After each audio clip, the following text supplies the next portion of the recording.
Hi everyone, Janey here. Welcome back to my garden. It is a beautiful day. The sun is out and I want to get some planting done. So I am planting today over here in my orchard garden, otherwise known as my Best for the West garden. And the reason why it's called my Best for the West garden is everything that I'm planting in this garden, it has to be good for our weather here. I don't want to push anything, like I don't want to plant any big leaf hydrangeas or any hostas or anything that I have to give extra special care to. I just want to be able to plant plants that I know are going to do really, really well in our hot and dry environment that we have here in Northern California. So that is what I have today. I have a couple of plants that I am planting here. If you guys hear airplanes flying over, we live relatively close to a small airport, and every once in a while, I swear it's like an air show, and like show off these really, really old planes, which is kind of cool to see, but when it comes to filming, it kind of gets annoying. And it seems to me that the oldest planes are the loudest planes. I know that there's one that they'll sometimes fly around here that looks like a really old kind of military plane. It is the loudest thing I've ever heard. It is so loud, and it has definitely interrupted one or two of my videos that I've had to edit out. So if you guys hear that today, they're in full swing. It's like midday right now on the weekend, so we're probably going to hear it in the background a little bit. So back to the plants, I have a really cool selection of a couple different shrubs that are really great for the Best for the West climate. Basically, all plants that are going to do great in hot and dry conditions. So let me show you them real quick. One of them I've actually had in this garden bed before, but the gophers got it, and that is my Gatsby pink oak leaf hydrangea. I actually had this planted in between the two orange trees. It was doing beautiful, but of course, gophers love hydrangeas. They love the hydrangea roots. So I am going to be replanting it with a gopher cage that Jason made me. And then I also have another hydrangea called Gatsby Gal. So the reason why I'm planting these two are called oak leaf hydrangeas, and oak leaf hydrangeas are absolutely the best type of hydrangeas for hotter climates, like for California and stuff. Those are really, really good because it doesn't need as much water as the other type of hydrangeas, like the macrophylla or the big leaf. Or panicles are really good too, but these are even better than panicles. So the Gatsby Pink is a great option. It gets about 8 feet tall and wide, and it has these beautiful blooms. They start off white and then they fade to this beautiful pink color. But the thing I think I like the best about this Gatsby Pink hydrangea is the fall foliage that it gets. It's so pretty. Last year, oh my goodness, the fall foliage on mine was so beautiful. So that's a pretty big one. A smaller version is Gatsby Gal. This only gets 6 feet tall and wide, and you can see it has more white blooms.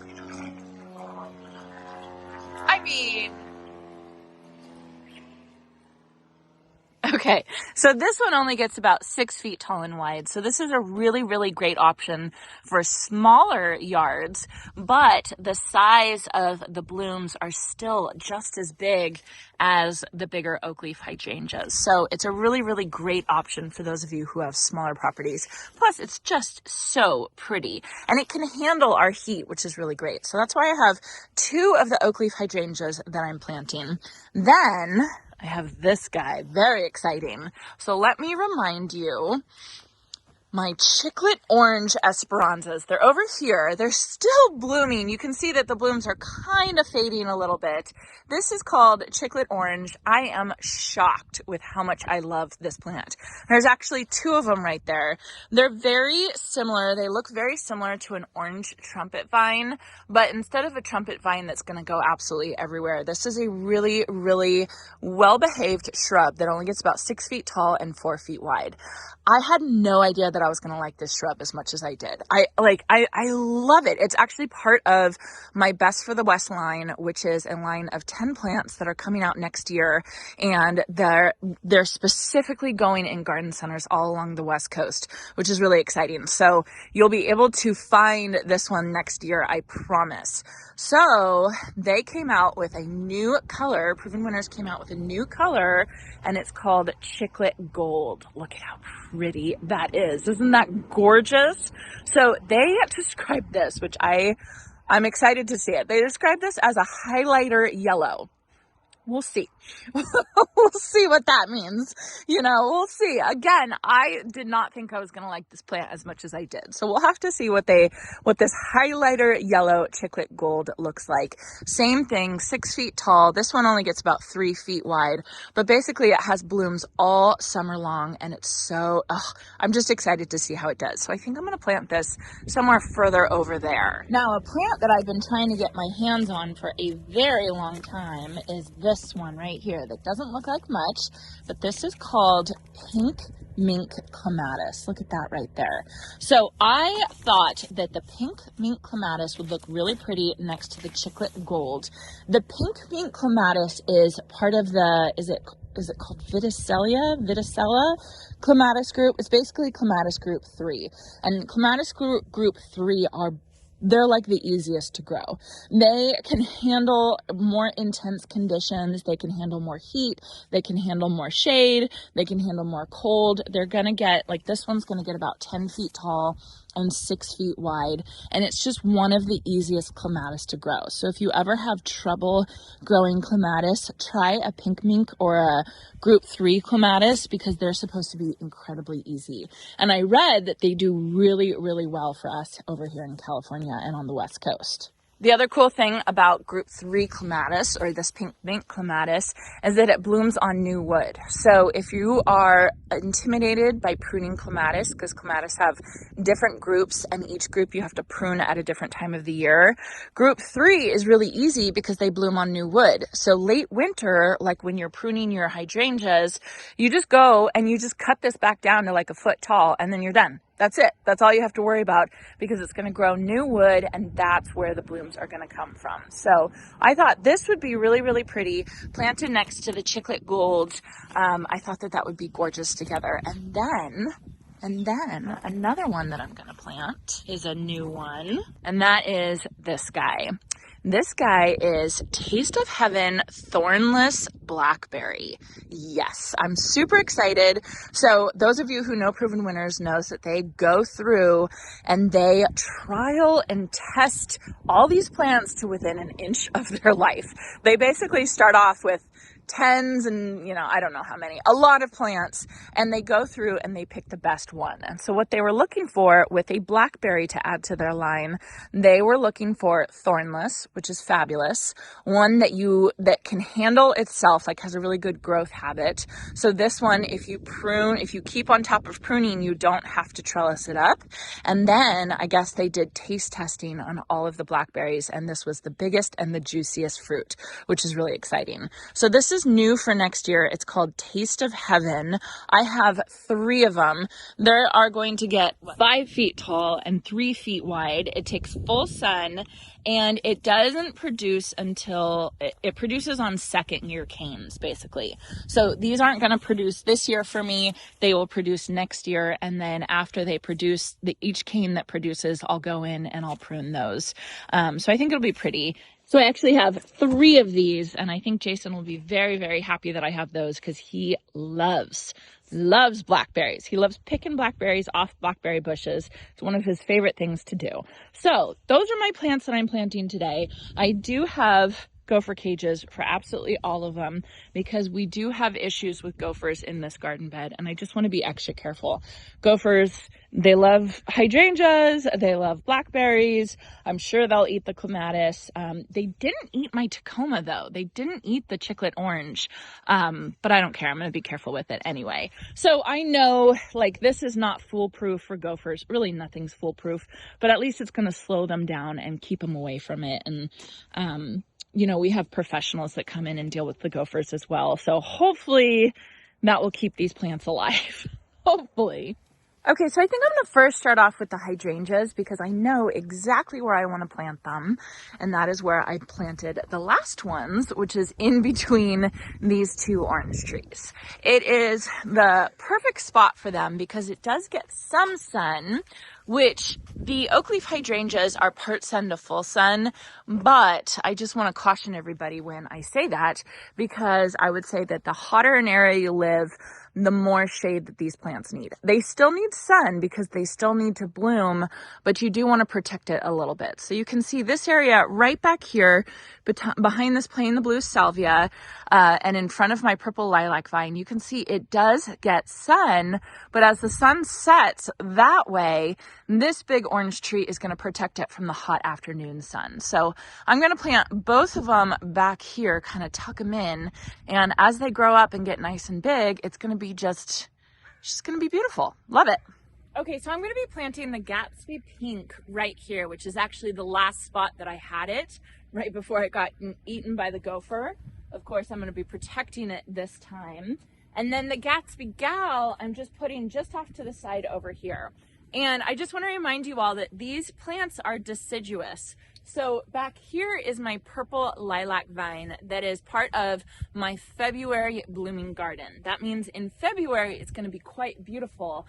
But remember, in February, this plant is going to have no leaves. So we're going to be able to see right through it and be able to see the purple lilac vine. And then when the purple lilac vine has nothing really to show off, that's when the Gatsby Pink oak leaf hydrangea is going to be showing off. So it's just a really, really great combination of different blooms at different times of the year and really making use of this space that has a beautiful light protected both for the evening sun and then even a lot of the hot afternoon sun, and just gets a really, really beautiful, you know, couple 4 to 6 hours of light during the day.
All right, so now I've moved over by the deodar cedar. You can see I have the deodar cedar off to the right, the purple smoke bush to the left. Up in the foreground, I have blood, sweat, and tears, daylilies, and then of course my beautiful homestead verbena that's basically taken over this whole garden bed.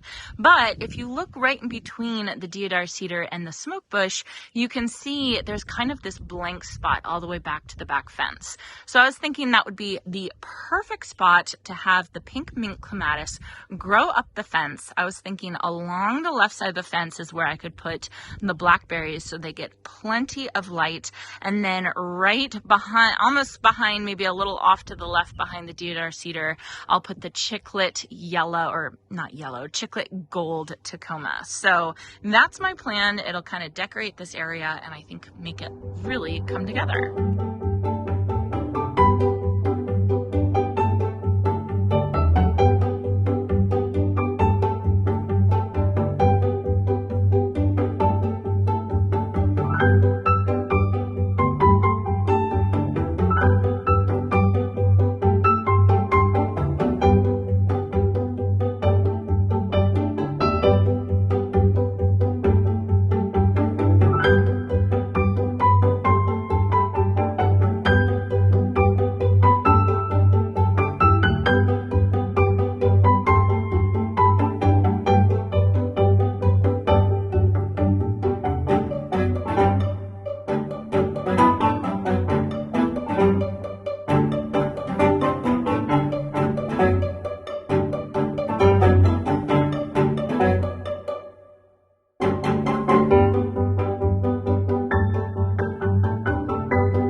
All right, doesn't look like much, but there's plants in there, I promise. So over here, straight back into the corner is where we have the pink mint clematis.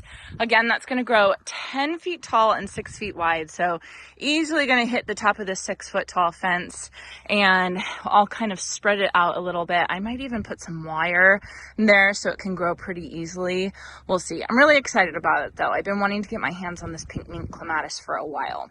And then right in front of that, I have the chiclet gold. I think that should be really fun. And then it's kind of going to bloom at the same time. I mean, they're both very long bloomers, but they're both summer to fall bloomers. So it's going to be so pretty, I think. Really, really pretty. And then coming over here is where I have the 3 Taste of Heaven thornless blackberries. I think that'll be pretty. Yes, they're in a little bit of shade of that. Is that my Pride of Madeira? Is that the Pride of Madeira, or is that the Pride of Madeira?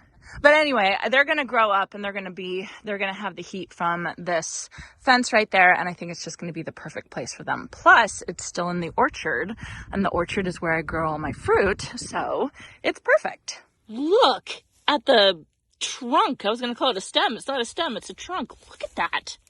Here's the tag. This is blue steeple. Echium. So this is the blue steeple, and then over there is my Pride of Madeira. And another plane. So I apologize again about the airplane noise. I keep trying to film in between them taking off, but they seem like they're having fun, so that's good. So anyway, I got some really great Best for the West shrubs planted here in the orchard garden. They are very small, but that's because these were sent to me via mail, and it's really hard to get big plants this time of year all the way from Michigan, because when you have to go across the Rockies, everything has a chance to freeze. So it's better to send smaller plants. So I'm happy with them. I even planted the chiclet orange. The chiclet orange was this size too, and I planted that last fall, and they got to be full size the next year. So these, I'm sure, are going to be absolutely beautiful. I hope you all enjoyed this, and I hope you all have a chance to get in your garden today.